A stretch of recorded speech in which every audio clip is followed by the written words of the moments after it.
नमो शिवाय। हर हर महादेव। पंचाक्षर मंत्र की विशेषता का वर्णन। अंगुली से जप की गणना करना 1 गुना बताया गया है। रेखा से गणना करना 8 गुना उत्तम समझना चाहिए। पुत्र जीव के बीजों की माला से गणना करने पर जप का 10 गुना अधिक फल होता है। शंख के मनकों से 100 गुना, मूंगों से 1000 गुना, स्फटिक मणि की माला से 10,000 गुना, मोतियों की माला से लाख गुना, पद्माक्षर से 10 लाख गुना और स्वर्ण के बने हुए मनकों से गणना करने पर कोटि गुना अधिक फल बताया गया है। कुश की गांठ से तथा रुद्राक्ष से गणना करने पर अनंत गुने फल की प्राप्ति होती है। 30 रुद्राक्ष के दानों से बनाई गई माला जप कर्म में धन देने वाली होती है। 27 दानों की माला पुष्टिदायिनी और 25 दानों की माला मुक्तिदायिनी होती है। 15 रुद्राक्षों की बनी हुई माला विचार कर्म में फलदायक होती है। जप कर्म में अंगूठे को मोक्षदायक समझना चाहिए और तर्जनी को शत्रुनाशक। मध्यमा धन देती है और अनामिका शांति प्रदान करती है। 108 दानों की माला उत्तमोत्तम मानी गई है। 100 दानों की माला उत्तम और 50 दानों की माला मध्यम होती है। 54 दानों की माला मनोहारिणी एवं श्रेष्ठ कही गई है। इस तरह की माला से जप करे वह जप किसी को दिखाए नहीं। कनिष्ठिका उंगली अक्षरनी मानी गई है, इसलिए जप कर्म में शुभ है। दूसरी उंगलियों के साथ अंगुष्ठक द्वारा जप करना चाहिए, क्योंकि अंगुष्ठक के बिना किया हुआ जप निष्फल होता है। घर में किए हुए जप को समान या 1 गुना समझना चाहिए। गौशाला में उसका फल 100 गुना होता है। पवित्र वन या उद्यान में किए हुए जप का फल सहस्त्र गुना बताया जाता है। पवित्र पर्वत पर 10,000 गुना, नदी के तट पर लाख गुना, देवालय में कोटि गुना और मेरे निकट किए हुए जप को अनंत गुना कहा गया है। सूर्य, अग्नि, गुरु, चंद्रमा, दीपक, जल, ब्राह्मण और गौओं के समीप किया हुआ जप श्रेष्ठ होता है। पूर्वाभिमुख किया हुआ जप वशीकरण में और दक्षिणाभिमुख जप अभिचार कर्म में सफलता प्रदान करने वाला होता है। पश्चिमाभिमुख जप को धनदायक जानना चाहिए और उत्तराभिमुख जप शांतिदायक होता है। सूर्य, अग्नि, ब्राह्मण, देवता तथा अन्य श्रेष्ठ पुरुषों के समीप उनकी ओर पीठ करके जप नहीं करना चाहिए। सिर पर पगड़ी रखकर, कुर्ता पहनकर, नंगा होकर, बाल खोलकर, गले में कपड़ा लपेटकर, अशुद्ध हाथ लेकर, संपूर्ण शरीर से अशुद्ध रहकर तथा विलाप पूर्वक कभी जप नहीं करना चाहिए। जप करते समय क्रोध, मद, छींकना, थूकना, जम्भाई लेना तथा कुत्तों और नीच पुरुषों की ओर देखना वर्जित है। यदि कभी वैसा संभव हो जाए तो आचमन करें अथवा तुम्हारे साथ मेरा स्मरण करें, या ग्रह नक्षत्रों का दर्शन करें अथवा प्राणायाम कर ले। बिना आसन के बैठकर, सोकर, चलते चलते अथवा खड़े होकर जप ना करें। गली में या सड़क पर अपवित्र स्थान में तथा अंधेरे में भी जप ना करें। दोनों पांव फैलाकर कुक्कुट आसन में बैठकर, सवारी या खाट पर चढ़कर अथवा चिंता से व्याकुल होकर जप ना करें। यदि शक्ति हो तो इन सब नियमों का पालन करते हुए जप करें और अशक्त पुरुष यथाशक्ति जप करें। इस विषय में बहुत कहने से क्या लाभ, संक्षेप से मेरी यह बात सुनो। सदाचारी मनुष्य शुद्ध भाव से जप और ध्यान करके कल्याण का भागी होता है। आचार परम धर्म है, आचार उत्तम धन है, आचार श्रेष्ठ विद्या है और आचार ही परम गति है। आचारहीन पुरुष संसार में निंदित होता है और परलोक में कभी सुख नहीं पाता। इसलिए सबको आचारवान होना चाहिए। वेदज्ञ विद्वानों ने वेद शास्त्र के कथनानुसार जिस वर्ण के लिए जो कर्म विहित बताया है, उस वर्ण के पुरुष को उसी कर्म का सम्यक आचरण करना चाहिए। वही उसका सदाचार है, दूसरा नहीं। सत्पुरुषों ने उसका आचरण किया है, इसीलिए वह सदाचार कहलाता है। उस सदाचार का भी मूल कारण आस्तिकता है। यदि मनुष्य आस्तिक हो तो प्रमाद आदि के कारण सदाचार से कभी भ्रष्ट हो जाने पर भी दूषित नहीं होता। अतः सदा आस्तिकता का आश्रय लेना चाहिए। जैसे इहलोक में सत्कर्म करने से सुख और दुष्कर्म करने से दुख होता है, उसी तरह परलोक में भी होता है। इस विश्वास को आस्तिकता कहते हैं। सदाचार से हीन, पतित और अनंत्यज का उद्धार करने के लिए कलयुग में पंचाक्षर मंत्र से बढ़कर दूसरा कोई उपाय नहीं है। चलते फिरते, खड़े होते अथवा स्वेच्छानुसार कर्म करते हुए अपवित्र या पवित्र पुरुष के लिए जप करने पर भी यह मंत्र निष्फल नहीं होता। अनंत यज, मूर्ख, मूढ़, पतित, मर्यादा रहित और नीच के लिए भी यह मंत्र निष्फल नहीं होता। किसी भी अवस्था में पड़ा हुआ मनुष्य भी यदि मुझ में उत्तम भक्ति भाव रखता है तो उसके लिए यह मंत्र निसंदेह सिद्ध ही होगा, किंतु दूसरे किसी के लिए वह सिद्ध नहीं हो सकता। प्रिय, इस मंत्र के लिए लगन, तिथि, नक्षत्र, वार और आदि योग आदि का अधिक विचार उपेक्षित नहीं है। यह मंत्र कभी सुप्त नहीं होता, सदा जागृत ही रहता है। यह महामंत्र कभी किसी का शत्रु नहीं होता। यह सदा सुसिद्ध, सिद्ध अथवा साध्य ही रहे। सिद्ध गुरु के उपदेश से प्राप्त हुआ मंत्र सुसिद्ध कहलाता है। असिद्ध गुरु का दिया हुआ मंत्र सिद्ध कहा गया है। जो केवल परंपरा से प्राप्त हुआ है, किसी गुरु के उपदेश से नहीं मिला है, वह मंत्र साध्य है। जो मुझ में, मंत्र में और गुरु में अतिशय श्रद्धा रखने वाला है, उसको मिला हुआ मंत्र किसी गुरु के द्वारा साधित हो या असाधित सिद्ध होकर ही रहता है, इसमें संशय नहीं है। इसलिए अधिकार की सृष्टि से विघ्न युक्त होने वाले दूसरे मंत्रों को त्याग कर विद्वान पुरुष साक्षात परमा विद्या पंचाक्षरी का आश्रय ले। दूसरे मंत्रों के सिद्ध हो जाने से ही यह मंत्र सिद्ध नहीं होता, परंतु इस महामंत्र के सिद्ध होने पर वे दूसरे मंत्र अवश्य सिद्ध हो जाते हैं। महेश्वरी, जैसे अन्य देवताओं के प्राप्त होने पर भी मैं नहीं प्राप्त होता, परंतु मेरे प्राप्त होने पर वे सब देवता प्राप्त हो जाते हैं, यही न्याय इन सब मंत्रों के लिए भी है। सब मंत्रों के जो दोष हैं वे इस मंत्र में संभव नहीं है, क्योंकि यह मंत्र जाति आदि की उपेक्षा ना रखकर प्रवृत्त होता है। तथापि छोटे छोटे तुच्छ फलों के लिए सहसा इस मंत्र का विनियोग नहीं करना चाहिए, क्योंकि यह मंत्र महान फल देने वाला है। उपमन्यु कहते हैं, यदुनंदन, इस प्रकार त्रिशूलधारी महात्मा महादेव जी ने तीनों लोकों के हित के लिए साक्षात महादेवी पार्वती से इस पंचाक्षर मंत्र की विधि कही थी। जो एकाग्रचित हो भक्ति भाव से इस प्रसंग को सुनता या सुनाता है, वह सब पापों से मुक्त हो परम गति को प्राप्त होता है। ओम नमः शिवाय। हर हर महादेव। त्रिविध दीक्षा का निरूपण, शक्तिपात की आवश्यकता तथा उसके लक्षणों का वर्णन, गुरु का महत्व, ज्ञानी गुरु से ही मोक्ष की प्राप्ति तथा गुरु के द्वारा शिष्य की परीक्षा। श्री कृष्ण बोले, भगवान, आपने मंत्र का महत्म्य तथा उसके प्रयोग का विधान बताया, जो साक्षात वेद के तुल्य हैं। अब मैं उत्तम शिव संस्कार की विधि सुनना चाहता हूँ, जिसे मंत्र ग्रहण करने के प्रकरण में आपने कुछ सूचित किया था। वह बात मुझे भूली नहीं है। उपमन्यु ने कहा, अच्छा, मैं तुम्हें शिव द्वारा कथित परम पवित्र संस्कार का विधान बता रहा हूँ, जो समस्त पापों का शोधन करने वाला है। मनुष्य जिसके प्रभाव से पूजा आदि में उत्तम अधिकार प्राप्त कर लेता है, उस षड्व शोधन कर्म को संस्कार कहते हैं। संस्कार अर्थात शुद्धि करने से ही उसका नाम संस्कार है। यह विज्ञान देता है और पाश बंधन को क्षीण कर देता है। इसलिए इस संस्कार को ही दीक्षा भी कहते हैं। शिव शास्त्र में परमात्मा शिव ने शांभवी, शाक्ति और मांत्री 3 प्रकार की दीक्षा का उपदेश किया है। गुरु के दृष्टिपात मात्र से, स्पर्श तथा संभाषण से भी जीव को जो तत्काल पाशों का नाश करने वाली संज्ञा सम्यक बुद्धि प्राप्त होती है, वह शांभवी दीक्षा कहलाती है। उस दीक्षा के भी 2 भेद हैं, तीव्रा और तीव्रतरा। पाशों के क्षीण होने में जो शीघ्रता या मंदता होती है, उसी के भेद से ये 2 भेद हुए हैं। जिस दीक्षा से तत्काल सिद्धि या शांति प्राप्त होती है, वही तीव्रतरा मानी गई है। जीवित पुरुष के पाप का अत्यंत शोधन करने वाली जो दीक्षा है, उसे तीव्रा कहा गया है। गुरु योग मार्ग से शिष्य के शरीर में प्रवेश करके ज्ञान दृष्टि से जो ज्ञानवती दीक्षा देते हैं, वह शाक्ति कही गई है। क्रियावती दीक्षा को मांत्री दीक्षा कहते हैं। इसमें पहले होम कुंड और यज्ञ मंडप का निर्माण किया जाता है।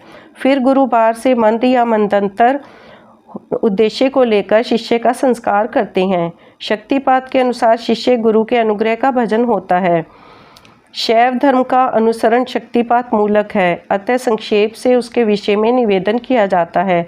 जिस शिष्य में गुरु की शक्ति का पात नहीं हुआ, उसमें शुद्धि नहीं आती तथा उसमें ना तो विद्या, ना शिवाचार, ना मुक्ति और ना ही सिद्धियां ही होती हैं। अतः प्रचुर शक्तिपात के लक्षणों को देखकर गुरु ज्ञान अथवा क्रिया के द्वारा शिष्य का शोधन करे। जो मोहवश इसके विपरीत आचरण करता है, वह दुर्बुद्धि नष्ट हो जाता है। अतः गुरु सब प्रकार से शिष्य का परीक्षण करे। उत्कृष्ट बोध और आनंद की प्राप्ति ही शक्तिपात का लक्षण है, क्योंकि वह परमा शक्ति प्रबोधन नंद रूपनी ही है। आनंद और बोध का लक्षण है अंतःकरण में सात्विक विकार, जबकि अंतःकरण द्रवित होता है, तथा ब्रह्म शरीर में कंप, रोमांच, स्वर विकार, नेत्र विकार और अंग विकार प्रकट होते हैं। शिष्य भी शिव पूजन आदि में गुरु का संपर्क प्राप्त करके अथवा उनके साथ रह करके उनमें प्रकट होने वाले इन लक्षणों से गुरु की परीक्षा करे। शिष्य गुरु का शिक्षणीय होता है और उसका गुरु के प्रति गौरव होता है, इसलिए सर्वथा प्रयत्न करके शिष्य ऐसा आचरण करे जो गुरु के गौरव के अनुरूप हो। जो गुरु हैं वह शिव कहा गया है और जो शिव है वह गुरु माना गया है। विद्या के आकार में गुरु ही बनकर विराजमान है। विद्या के आकार में शिव ही गुरु बनकर विराजमान है। जैसे शिव हैं वैसी विद्या है, जैसी विद्या है वैसे गुरु हैं। शिव विद्या और गुरु के पूजन के समान फल मिलता है। शिव सर्वदेवात्मक है और गुरु सर्व मंत्र में। अतः संपूर्ण यत्न से गुरु की आज्ञा को शिरोधार्य करना चाहिए। यदि मनुष्य अपना कल्याण चाहने वाला और बुद्धिमान है तो वह गुरु के प्रति मन, वाणी और क्रिया द्वारा कभी मिथ्याचार, कपटपूर्ण बर्ताव ना करे। गुरु आज्ञा दे या ना दे, शिष्य सदा उनका हित और प्रिय ही करे। उनके सामने और पीछे बैठकर भी उनका कार्य करता रहे। ऐसे आचार से युक्त गुरु भक्त और सदा मन में उत्साह रखने वाला जो गुरु का प्रिय कार्य करने वाला शिष्य है वही शैव धर्मों के उपदेश का अधिकारी है। यदि गुरु गुणवान, विद्वान, परमानंद का प्रकाशक, तत्ववेता और शिव भक्त है तो वही मुक्ति देने वाला है, दूसरा नहीं। ज्ञान उत्पन्न करने वाला जो परमानंद जनित तत्व है उसे जिसने जान लिया है वही आनंद का साक्षात्कार करा सकता है। ज्ञान रहित नाम मात्र का गुरु ऐसा नहीं कर सकता। नौकाएं एक दूसरे को पार लगा सकती हैं किंतु क्या कोई शिला दूसरी शिला को तार सकती है? नाम मात्र के गुरु से नाम मात्र की ही मुक्ति हो सकती है। जिन्हें तत्व का ज्ञान है वे ही स्वयं मुक्त होकर दूसरों को भी मुक्त करते हैं।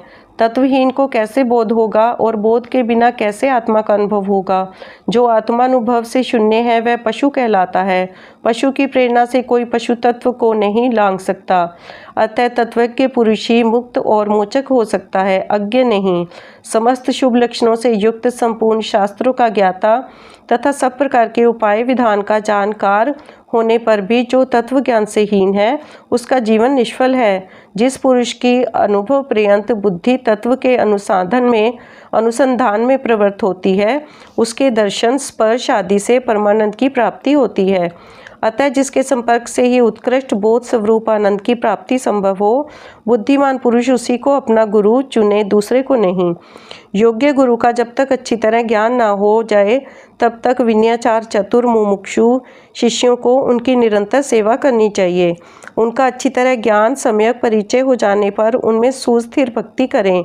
जब तक तत्व का बोध न प्राप्त हो जाए तब तक निरंतर गुरु सेवन में ही लगा रहे। तत्व को ना तो कभी छोड़ें और ना ही किसी तरह भी उसकी उपेक्षा ही करें। जिसके पास 1 वर्ष तक रहने पर भी शिष्य को थोड़े से भी आनंद और प्रबोध की उपलब्धि ना हो वह शिष्य उसे छोड़कर दूसरे गुरु का आश्रय ले। गुरु को भी चाहिए कि वह अपने आश्रित ब्राह्मण जातीय शिष्य की 1 वर्ष तक परीक्षा करे, क्षत्रिय शिष्य की 2 वर्ष और वैश्य की 3 वर्ष तक परीक्षा करें। प्राणों को संकट में डालकर सेवा करने और अधिक धन देने आदि का अनुकूल प्रतिकूल आदेश देकर उत्तम जाति वालों को छोटे काम में लगाकर और छोटों को उत्तम काम में नियुक्त करके उनके धैर्य और सहनशीलता की परीक्षा करें। गुरु के तिरस्कार आदि करने पर भी जो विषाद को नहीं प्राप्त होते वे ही संयमी, शुद्ध तथा शिव संस्कार कर्म के योग्य हैं। जो किसी की हिंसा नहीं करते, सबके प्रति दयालु होते हैं, सदा हृदय में उत्साह रखकर सब कार्य करने को उद्यत रहते हैं, अभिमान शून्य, बुद्धिमान और स्पर्धा रहित होकर प्रिय वचन बोलते, सरल, कोमल, स्वच्छ, विनयशील, सुस्थिर चित्त, शोषाचार से संयुक्त और शिव भक्त होते हैं। ऐसे आचार व्यवहार वाले द्विजातियों को मन, वाणी, शरीर और क्रिया द्वारा यथोचित रीति से शुद्ध करके तत्व का बोध कराना चाहिए। यह शास्त्रों का निर्णय है। शिव संस्कार कर्म में नारी का स्वतः अधिकार नहीं है। यदि वह शिव भक्त हो तो पति की आज्ञा से ही उक्त संस्कार की अधिकारिणी होती है। विधवा स्त्री का पुत्र आदि की अनुमति और कन्या का पिता की आज्ञा से शिव संस्कार में अधिकार होता है। शूद्रों, पतितों और वर्ण संकरों के लिए षड्ध्वशोधन शिव संस्कार का विधान नहीं है। वे भी यदि परम कारण शिव में स्वाभाविक अनुराग रखते हो तो शिव का चरणोदक लेकर अपने पापों की शुद्धि करें। ओम नमः शिवाय। हर हर महादेव।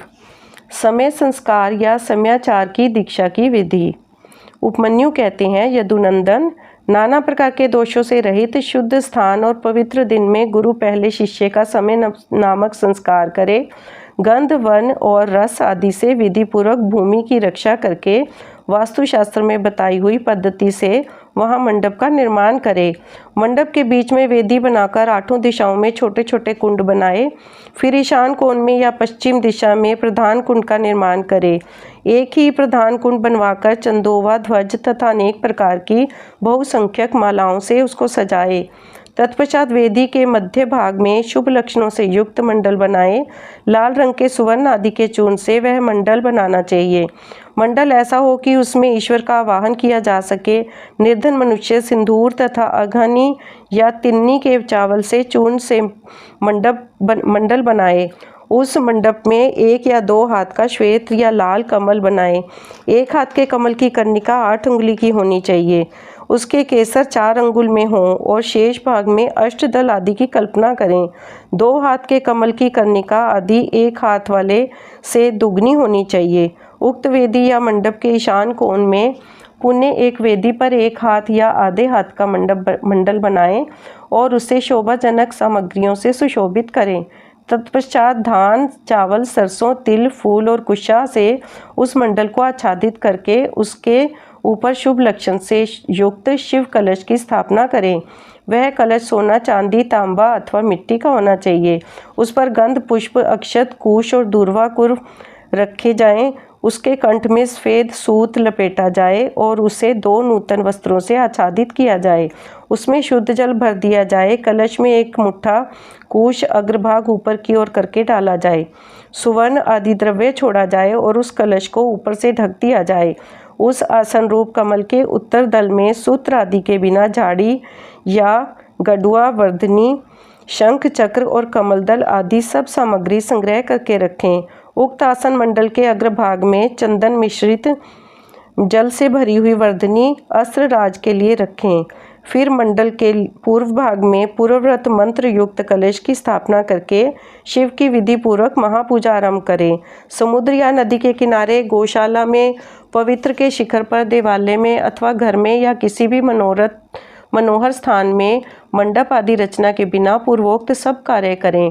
फिर पूर्ववत मंडल और अग्नि की वेदी बनाकर गुरु प्रसन्न मुख से पूजा भवन में प्रवेश करें। वहां सब प्रकार के मंगल कृत्य का संपादन करके नित्य क्रम के अनुष्ठान पूर्वक मंडल के मध्य भाग में महेश्वर की महापूजा करने के अनंतर पुण्य शिव कलश पर शिव का आवाहन पूजन करें।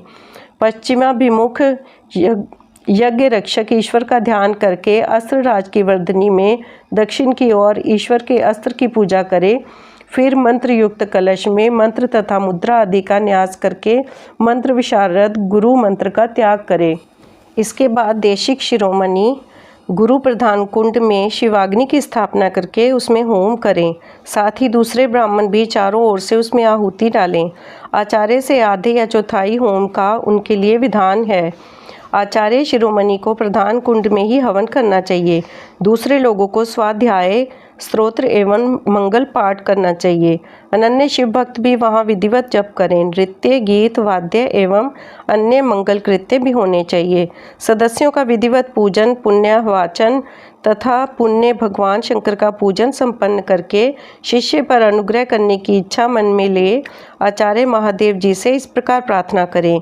प्रसीद देव देवेश देहमाविश्य मामकम विमोचयनम विश्वेशे घृण्या च घृणा निधे। देवेश्वर प्रसन्न होइए, विश्वनाथ दयानिधे, मेरे शरीर में प्रवेश करके आप कृपा पूर्वक इस शिष्य को बंधन मुक्त कराइए। तदंतर मैं ऐसा ही करूँगा। इस प्रकार इष्ट देव की अनुमति पाकर गुरु उस शिष्य को जिसने उपवास किया हो या हविष्य भोज्य किया हो अपने निकट बुलाएं।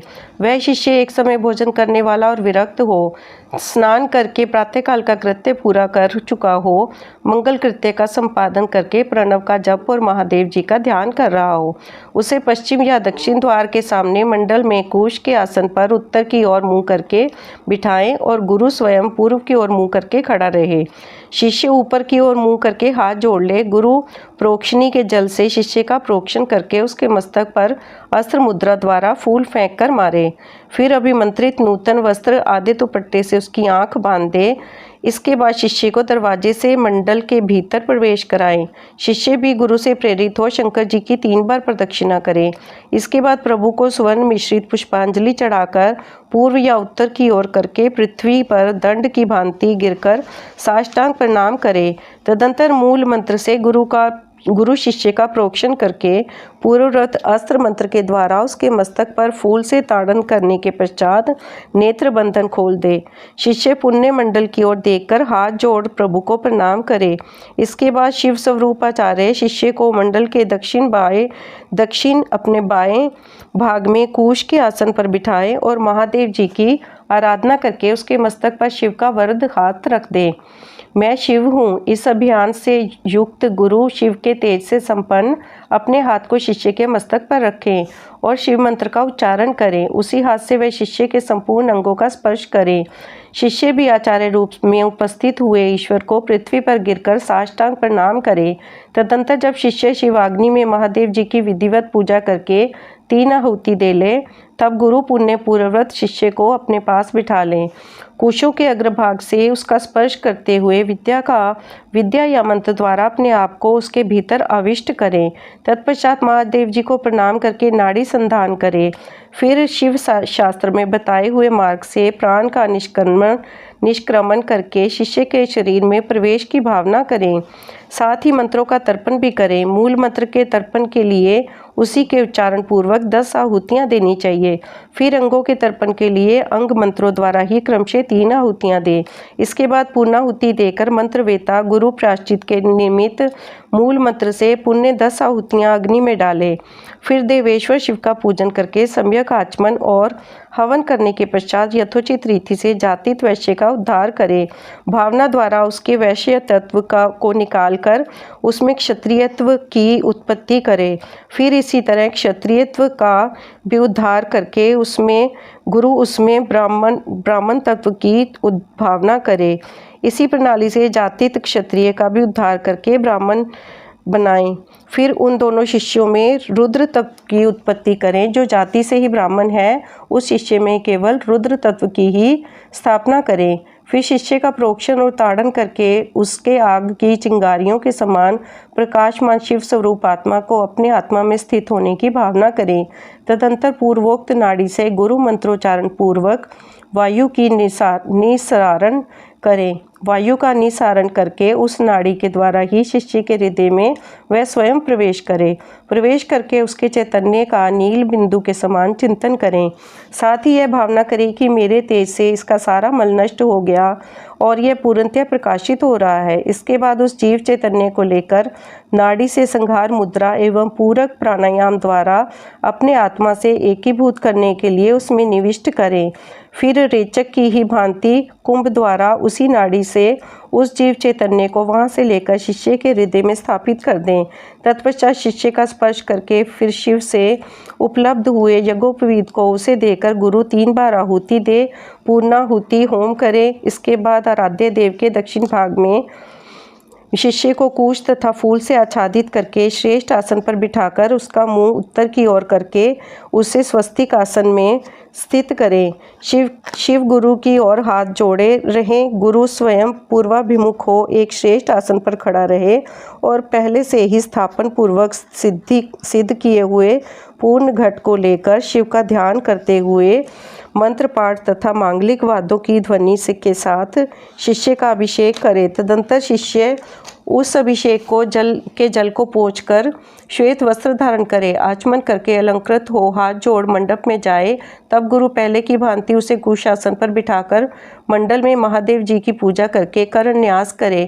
इसके बाद मन ही मन महादेव जी का ध्यान करते हुए दोनों हाथों में भस्म ले शिष्य के अंगों में लगाए और शिव मंत्र का उच्चारण करे। ओम नमः शिवाय। हर हर महादेव। जय गुरु जी। शुक्राना गुरु जी।